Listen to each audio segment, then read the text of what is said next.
He is a world champion cyclist, 2-time Olympian and 7-time winner of the Tour de France.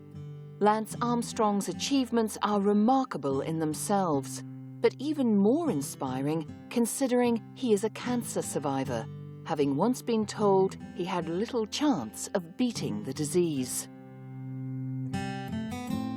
He is widely known as the best cyclist ever. The fact that between 1999 to 2005, Lance Armstrong has been victorious in his sport's premier event, the Tour de France, 7 times, seems almost incomprehensible. Armstrong was always athletic.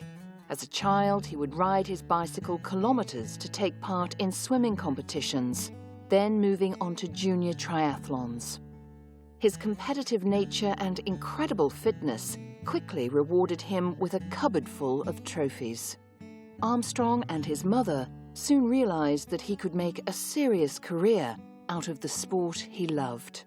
In the years he dominated the Tour de France, it was noted that Armstrong subscribed to a highly disciplined training regime. Many have insinuated his winning streak wasn't down to discipline and training alone, trying to attribute his extraordinary success to the use of performance-enhancing drugs. But the claims seem to have little basis, with no solid evidence ever being produced to support them. Armstrong continues to constantly deny any artificial aids, describing himself as the most tested athlete in the world. Lance Armstrong has taken what was a minor sport in America and turned it into a great national passion and a great national pride. And he did it by struggling for years, alone on his bike, often in unforgiving weather, over hostile terrain, with no yellow jersey and no crowds cheering. In my opinion, you can't ever call yourself famous or call yourself influential. That has to be given to you. That's almost like a gift. And, you know, what somebody chooses to do with that is also a special gift. And so I've tried to take whatever I was able to do on the bike and parlay that in conjunction with my personal experience of being a cancer survivor and trying to affect change in that community and affect change with something that's truly devastating in our society today. By 1996, he was the world #1. But before Lance Armstrong would go on to dominate the Tour de France for a record-breaking 7 wins, he was faced with an even greater challenge. That same year, he was diagnosed with testicular cancer. The disease had spread to Armstrong's abdomen, lungs, and brain. Doctors told him he had little if no chance. But no chance were not words Lance Armstrong was accustomed to hearing. The super-fit athlete's competitive nature kicked in. He prepared himself for the race of his life.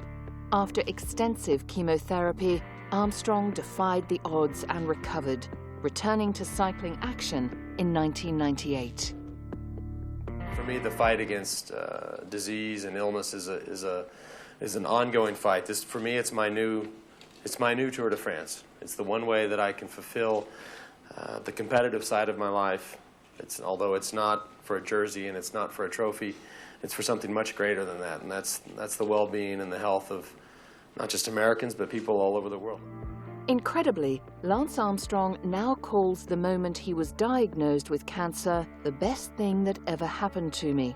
While undergoing treatment, he spearheaded the Lance Armstrong Foundation, which raises funds for research and offers support and counseling for people living with cancer. Armstrong's aim is to inspire the cancer community to support each other, believing that attitude is everything when it comes to beating the disease. His cycling success has propelled him to a status of celebrity, and with all he has achieved after surviving cancer, it remains to be seen just what Lance Armstrong will conquer next.